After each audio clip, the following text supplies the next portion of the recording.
What's up, guys? Hope everybody's doing well. We want to say hey to those who are going to be watching later on. We miss you guys. We love you. We're going to give it a few minutes and let some folks get jumped on, and then we'll start.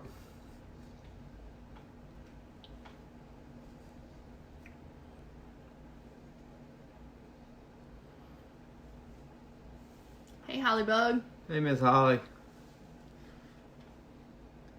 Hey, Lauren. Hey, Lauren. Hey, Miss Gloria. Hey, Amanda.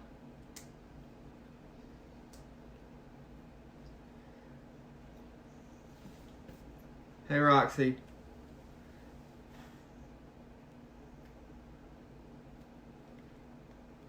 Hey, Amanda. Hey, Amanda. We miss you guys. Hey, Shannon. Hey, Candace. So, if you were with us last week, you know that we kind of gave a little homework assignment to find an accountability partner and just reach out. Try to, make yourself vulnerable. So, is there anybody that is willing to say they did that?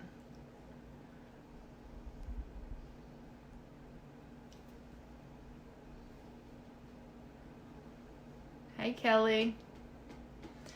Hey, Carrie.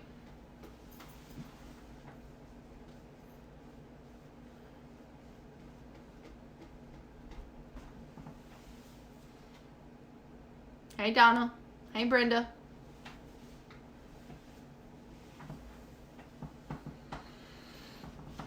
Brenda, tell Lee that I need some sponsorship money for repping the shirt tonight.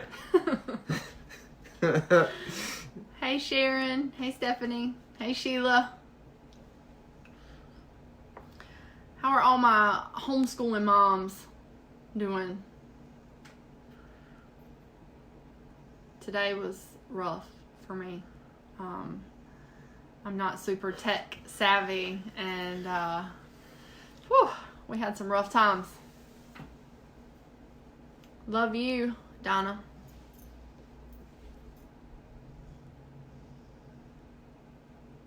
Hey, Miss Lisa. I just said I like the shirt. Oh, yeah. I do, too.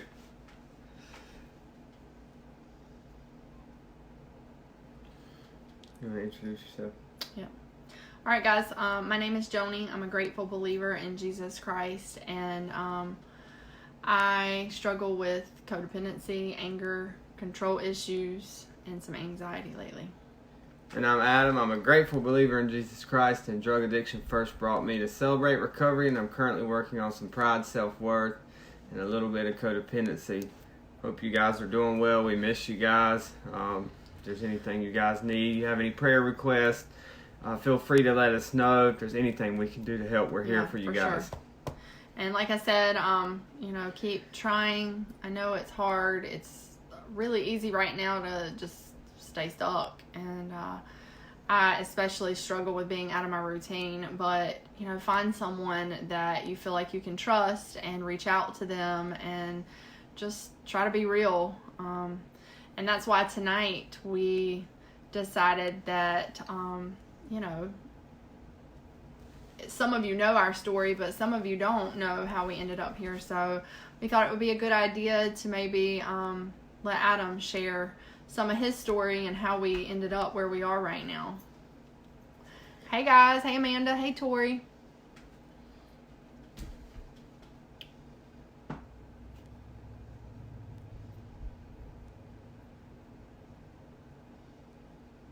Well, thank you, Miss Brenda. I miss you, too. Oh, you're talking to Tori. Never mind. Hey, Anthony. Hey, Anthony. We're praying for you, Donna.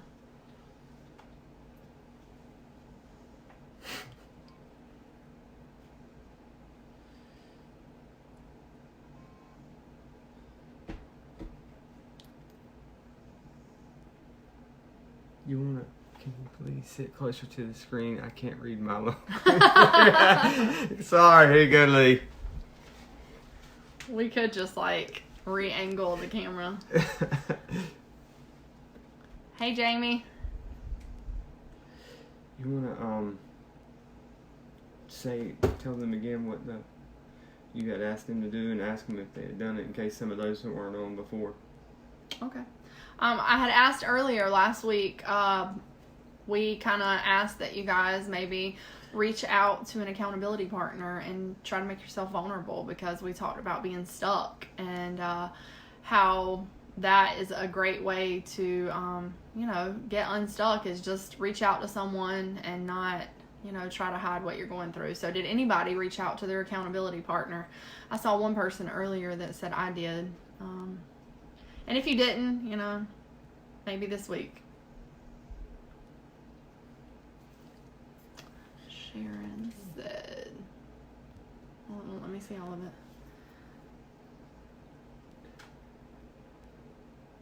That's cool. Very cool. Good job, Sally. You're on it. You're always on it. We can always depend on you. I wasn't trying to tell you what to do. Maybe that's just my control issues. I don't know. Yep, it is. Good job, Amanda. Hey, Kelly. Hey, Miss Kelly, Team 9. All right. When you're ready. So we thought it'd be a good idea for me to share my story. I know some of you guys have heard my story, and I've tried to consolidate it a little bit, to shorten it and to try to fit in some of the things that we thought were important. So bear with me here. I'm going to kind of go through it, and hopefully, the way that I have broke it down will go a little quicker. So here it is. My name is Adam Denon, and I'm a grateful believer in Jesus Christ. Heroin addiction first brought me to Celebrate Recovery, only to realize that I struggle with pride and self-worth just as much as the other. From a young age, my sister and I, we were very involved with church and with the church community. I think overall we had it fairly easy, or at least we thought we did. As a young boy, around the age of 5, I fell in love with sports, baseball in particular. This would be the start of some of those self-worth issues that I mentioned at the beginning, and some of the pride issues as well that would later lead me to other avenues, trying to fit in and seek approval. The need that I always had to feel wanted, and that accomplishment to be good, drove me to practice constantly. And it drove me to practice constantly so I could fit in with those and feel wanted. And I think that kind of drove me in my sports career. But as I look back over it, I looked at sports as my life. It was my God. I can identify with that now as idolatry. But it's something that I pursued up until college. When I got to middle school, because of that need to feel wanted and accepted, I started hanging out with the wrong crowd because, I liked that feeling. It was like I said last week, there was a hole I was trying to fill. And I can tell you that this is where a lot of my self-worth issues started to really blossom, because I liked the feeling of acceptance and popularity because I was hanging out with that crowd. I started smoking cigarettes, which then led to marijuana. I liked the freedom that I felt when I first smoked marijuana. I smoked marijuana for the first time at the age of 13. And it was soon after that I started rebelling. When I was 13 and my grades started to drop, and it was only then that my sports career was threatened because of my academics that I really tried to rein it in and, get back to my athletics. I kind of dabbled with marijuana until I got to high school, and once I got to high school, I picked up drinking, and I loved drinking. I loved the feeling that I got when I drank. I loved the feeling I had when I drank and was sociable with friends. I just loved to do it, and it was something that I did regularly every weekend or every free time that I got. And I really I didn't drink as much my freshman and sophomore year as I did my junior and senior year, and it became kind of an every weekend thing. I found time to do so. But when I was 17, there's something that happened, and I think it kind of, it was a pivotal point for me in my recovery. And my mom's dad, who had terminal cancer, was sent home to receive hospice care because there was nothing that they could do. And my dad's mom had come over to pray with him, and she prayed with my mom's dad, and went into the bathroom and then proceeded to steal all of his pain medication and left.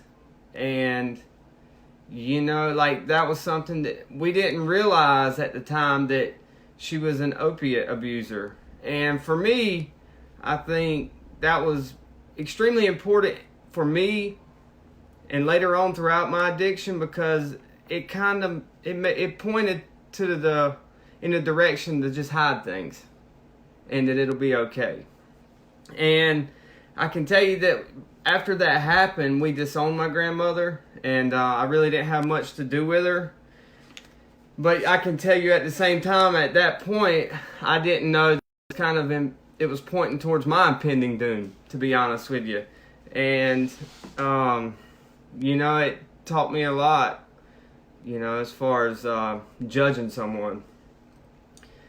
I finished my high school career, and I chose a small college in Fayetteville, North Carolina called Methodist University. And I can tell you, it wasn't but a few short months before I was introduced to cocaine and at a party, and I kind of took off and ran with it. And I kind of dabbled with it as much as I could every weekend, and while we were in town. It's something that I enjoyed quite a bit. And I really enjoyed mixing it with Adderall because I had a roommate at the time who struggled with ADD, so it was readily available to me. And I liked that kind of up and down feeling, that I got when I mixed the two. My second semester of my freshman year was when I was first introduced to what would, lead to my self-destructive ways, which was opiates. And once I took those pills and I felt the effect they had on me, I knew that this would instantly be my drug of choice. I was done with cocaine, and I was pursuing pills full-time, or opiates. And it's something that I pursued for the rest of my college career. And I can tell you that I blew a lot of opportunities because of this, because I spent all the money that I was given, or allowed to have at that time on pills and everything I could to party. I spent everything. My goal in college was to party. I finished my fourth year as a member of the Methodist Monarch baseball team, but I still had another semester to go. So my parents told me I'd have to move home. It's hard to justify me living in Fayetteville, and being a part-time student. So I moved back home and set up classes, and commuted back and forth. I can tell you that this was kind of a turning point too, because I became depressed.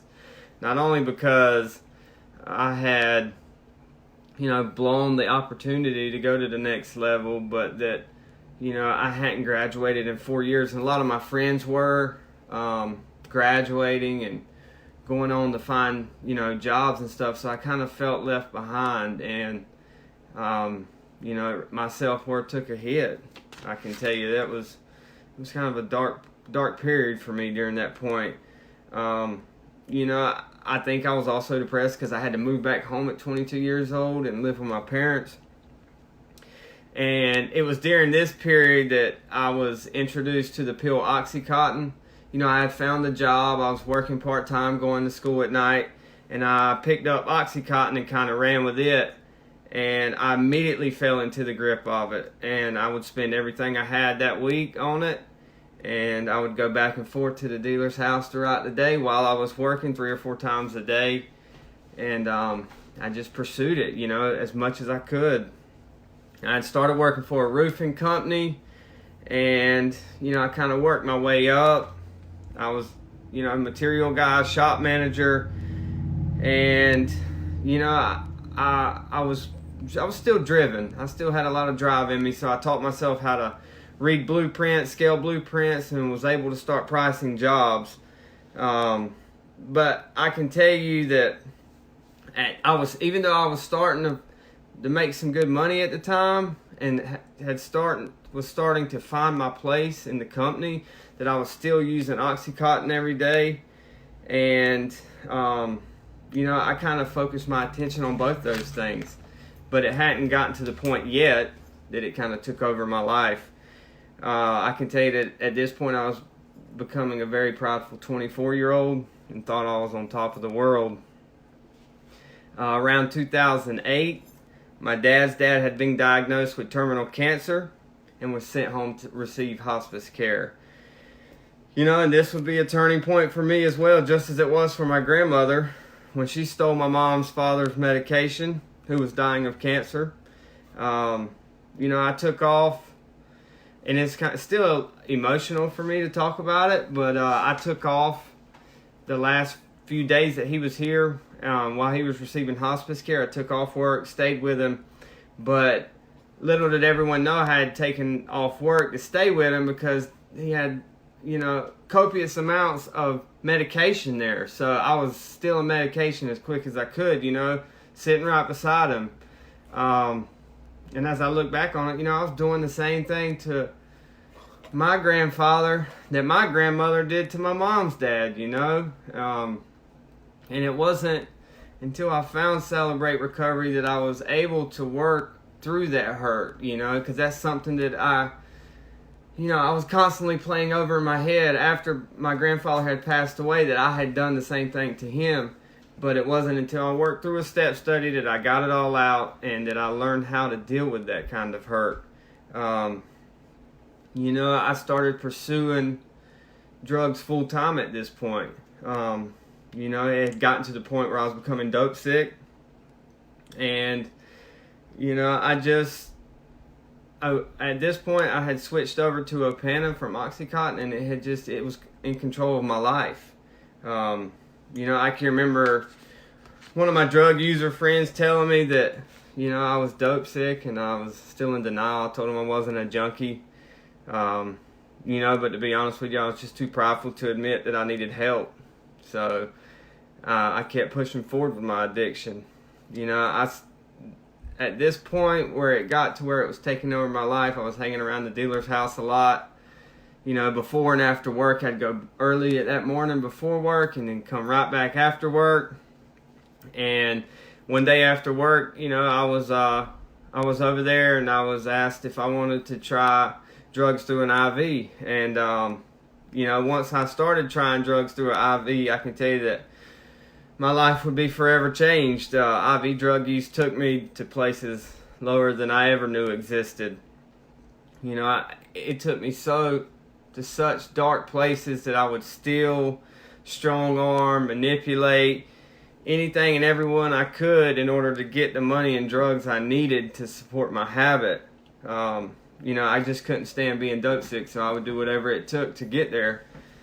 I was hardly making any money, and I had started my own siding company by this point, and I was shorting the guys who worked for me out of money, out of hours, so I could have just a little bit more money to support my habit and to keep that addiction fed. And they caught on. It wasn't long before they figured out what was going on, so they quit. I had no more guys working for me, so I kind of threw in the towel. I lost my job. By this point I had a crazy raging drug habit, and I couldn't get away from it. I can remember, it was so bad that I can remember trying to quit and relapsing 6 times in 1 year. Basically, I would use for a month, quit a month, use for a month, quit a month, and I just couldn't get out of that vicious cycle. I needed help, but I was too prideful. And like I said last week when we talked about some of the things we went over, I was too worried about what other people were going to think if they knew I was an addict. and that I had a drug problem, and that kept me stuck for the next 5 or 6 years after that point. I had found a job. I tried to look for a job, and it was really hard to find any jobs around here because everybody kind of knew what I was about at that point. So I found a job in Raleigh with a metal stud framing company, and I tried to curb, my drug use. But to be honest with you, it wasn't but a month or two into it that I picked it right back up, and I ended up quitting that job as well because of my drug use. I thought that I could figure out something. It was better off getting high all day. So I quit that job just like I did, each and every job before that I had. It was hard for me at this point because I couldn't find work. I was bouncing around from job to job. I eventually found a job with a framing company in Garner, North Carolina, and I tried to curb my drug use because I had started work and I was in Raleigh. I'd started with this company. I was working in Raleigh and Durham, and it wasn't long that we started working out of town. So I detoxed myself because I knew that we were going to be out of town Monday through Friday, and it was going to be extremely hard for me to find drugs while I was out of town in an unfamiliar town with a coworker staying in a hotel room. So I detoxed myself and I curbed my drug use. We would go out of town and work Monday through Friday. And when I came home, I would dabble on Saturday and Sunday. I would do just enough, Saturday and Sunday to not have those withdrawals and not get dope sick, and then go right back out of town Monday through Friday and work again. And when we started a job in Washington, North Carolina, it wasn't long after, a few weeks, right after, I think a week or two after we started that job was when I first met Joni. We started dating, and it wasn't long, after we started dating that things became very serious.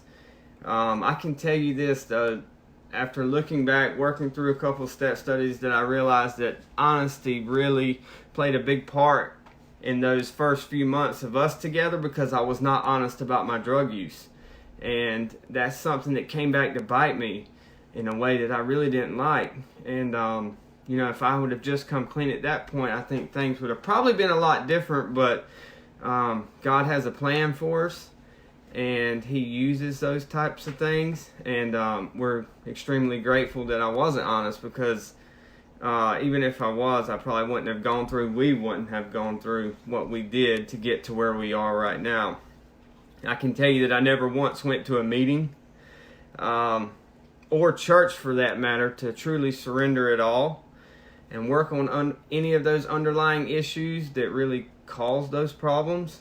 We both were drinking, and I thought that because we were both drinking together, I had curbed my drug use. I hadn't really been honest with her about it, that things were going to be okay. We were a team. We could drink together, and I could, succeed in my job. In April of 2016, we were married, and we were pregnant with our first baby all at the same time. And Joni had quit drinking, obviously, because she was pregnant, and she had quit drinking and smoking. And I can tell you that I continued to drink and smoke every day. During that time, it brings back so many memories when I'm sitting here thinking about it, but reliving it.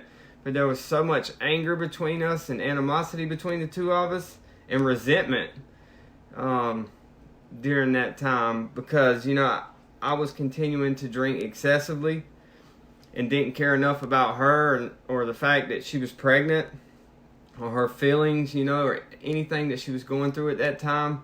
And that was a very, very bad place for us, looking back on it. In October, Libby was born.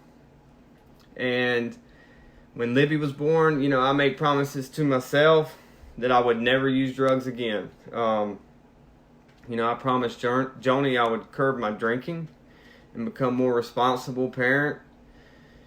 Because, obviously I was going to have to be looking after a kid now. But I can tell you that, within a few days of us being home with Libby, I was right back to drinking. I wasn't using drugs at this point, but I was still drinking heavily. And because of this, I was in my mind, I was telling myself, like, hey, you aren't shooting dope. You're going to be okay. Everything's good. You can drink. But that's just justification, and that's something that I used for a long time that got me in trouble. I use that mentality to justify my behavior and continue my drinking. And it got to the point where I was starting to hide my drinking, and because I was the only one in the marriage now drinking and consuming alcohol every day, and I'll be honest with you, I felt alienated.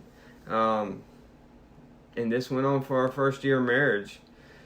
Just imagine spending your first year of marriage like that, down each other's throats, me hiding drinking, having a baby, all being married at the same time, and us, hating each other. I know that's harsh, but I think we both can say that we weren't very happy with each other during that point. I'll be honest with you, I understand why she was frustrated with me, because I wasn't being the husband and father that she needed me to be. And I get it, now looking back on it, the angrier I got about the fights that we were having each and every day, the more I thought about my drug use, and how if I could just cause an argument over nothing and leave, that I would be able to handle my anger a little bit better. How crazy does that sound? I had reservations about my drug use, but I just hadn't put myself in that position yet to use again. Right after Libby's birthday, in November of 2017, we had a terrible fight, which, if I'm being honest, was probably me causing a fight over nothing. Over something really small so I could leave and go drown my sorrows away. And, I'm just going to be honest with you guys. The devil, if you go looking for it, he's going to help you find it. I can promise you that. And that's exactly what happened. 1 Peter 5:8 says, "Be alert and of sober mind. The enemy, your enemy, the devil, prowls around like a roaring lion, looking someone to devour." So I ran into an old drug friend of mine, went straight to the dealer's house. I relapsed, and I went hard at it. Every day I bought I had some money on me, so I bought as much as I could to sustain me for a few days, and I went after it. And it got bad. I had by this point I had worked my way up the ladder as a superintendent for a commercial general contractor in Raleigh, and my marriage was falling apart, and I was using every day. And this is something I had a lot going on inside with me, because this is something that I had worked hard for. I was a metal stud framer. I was a laborer for 2 different companies, so I felt like when I got this job that I had arrived, and my marriage was falling apart. Things were just starting to slowly slip away for me. I can tell you that Joni by this point had all but divorced me. And my parents were starting to come to terms with the fact that I had relapsed, but that this time was much worse. It got so bad that on one Saturday night I overdosed and was brought back by a user friend of mine that I eventually would have to bring back from a overdose 7 days later as well.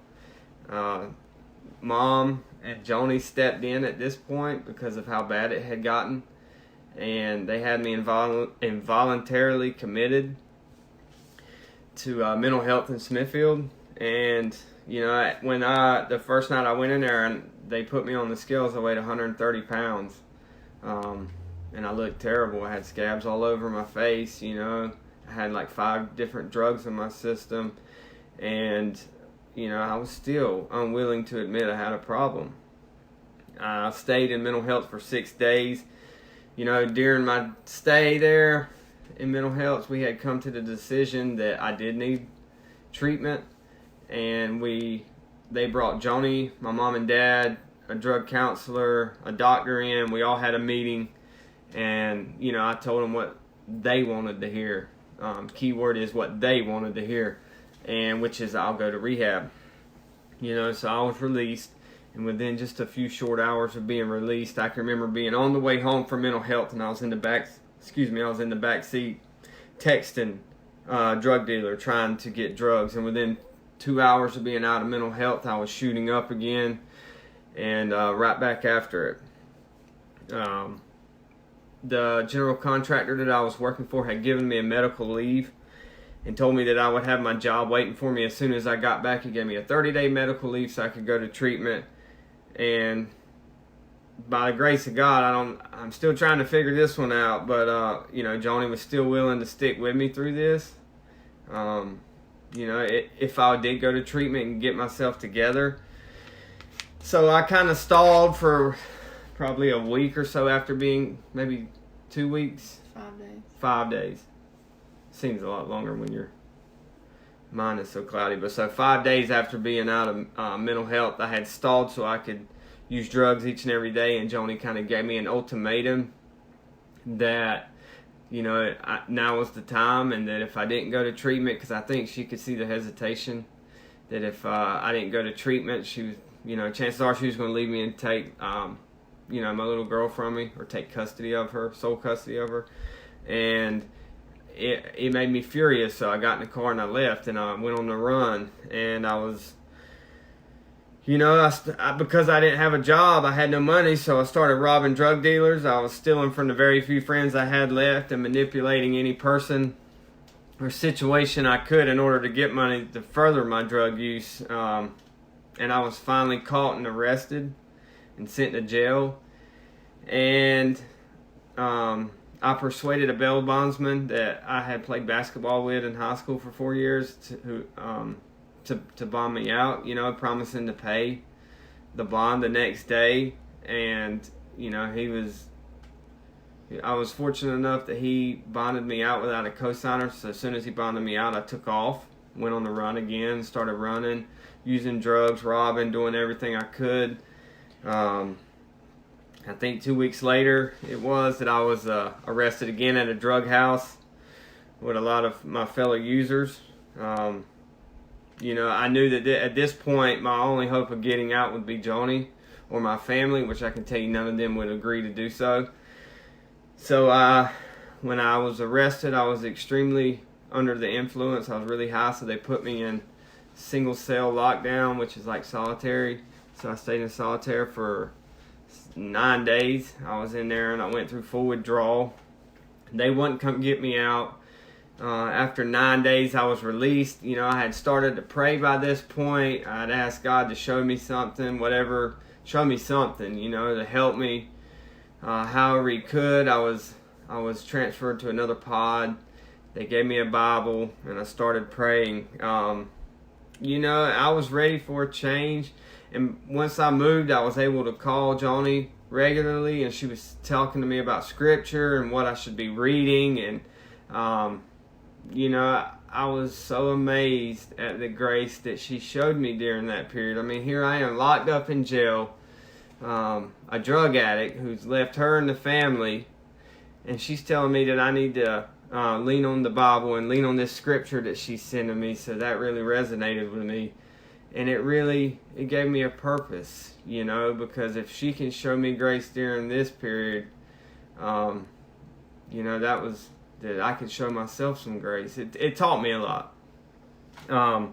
After I was transferred to that pod, Joni and my dad came to visit me one weekend, and they had brought me a Bible that my mom had gotten me while I was in jail, and lo and behold, it was a Celebrate Recovery Bible. And I had no idea, what Celebrate Recovery was, or that they had meetings, or its purpose, to be honest with you. I just thought it was some kind of recovery Bible until I started reading it and realized that I finally needed rehab.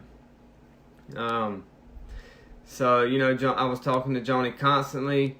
Her and my parents found a place for me to go in Elizabethtown, North Carolina, and I went to a faith-based Christian rehab in Elizabethtown called Southeastern Carolina Crossroads. And I got there and realized that they went to CR every Sunday as part of your stay there. and I thought that was a bit ironic. So I went to CR every Sunday while I was there, and for my 2 month stay there. And I can tell you that during that time I started to feel myself getting closer to God, and seeing others struggling with the same issues that I was and seeking out God for guidance, it truly changed my life. I knew this was my calling.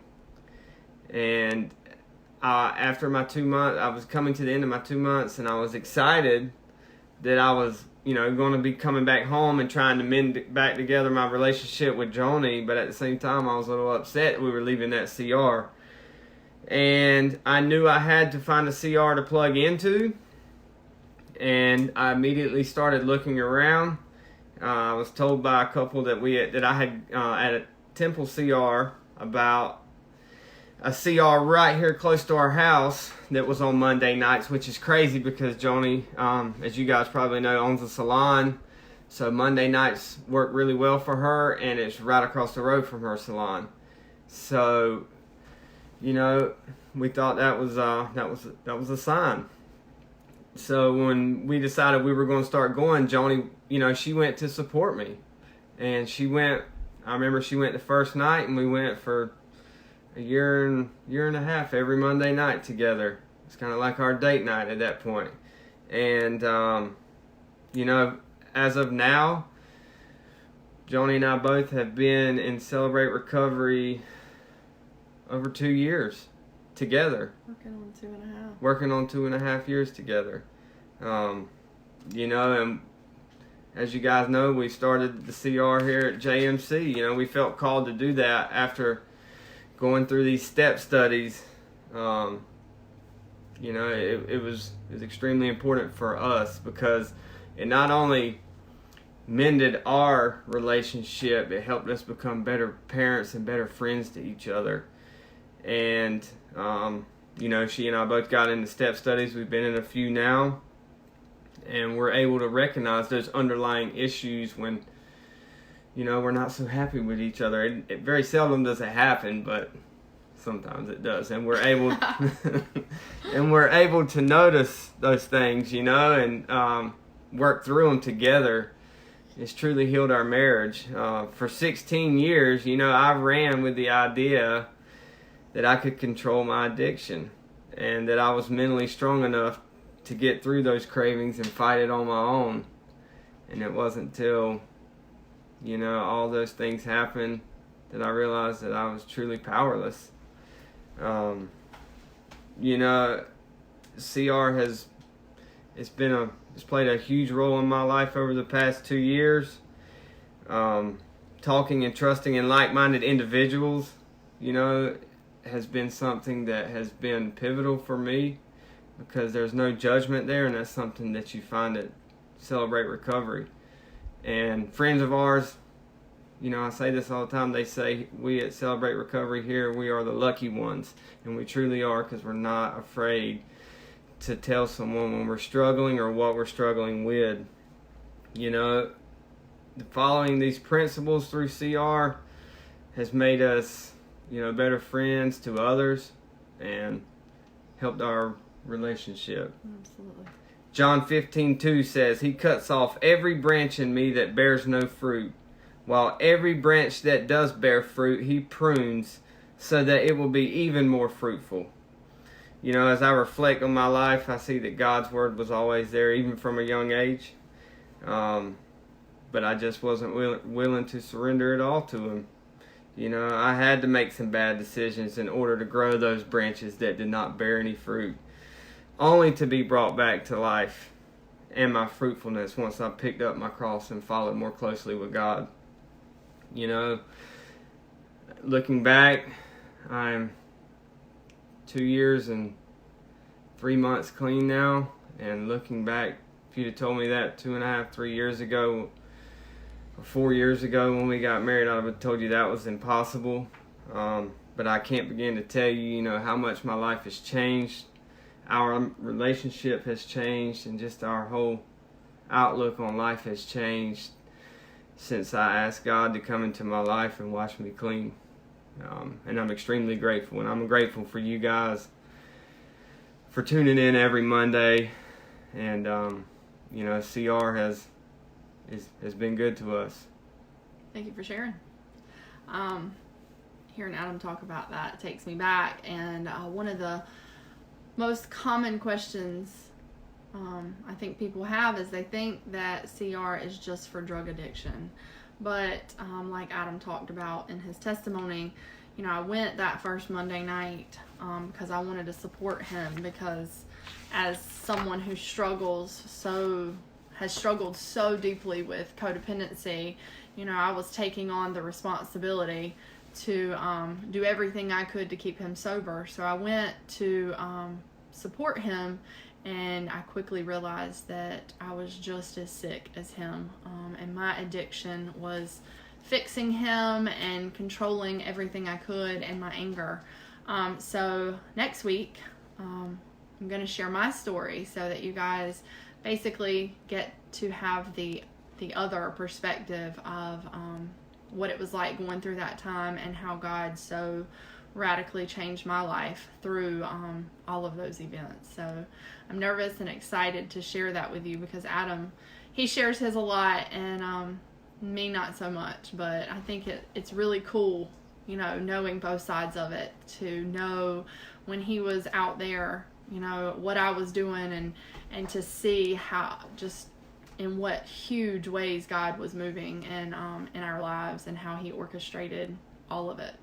So we're excited for that. So we hope you will join us next week, and maybe this week just be thinking about what your story is, because we really all have a story.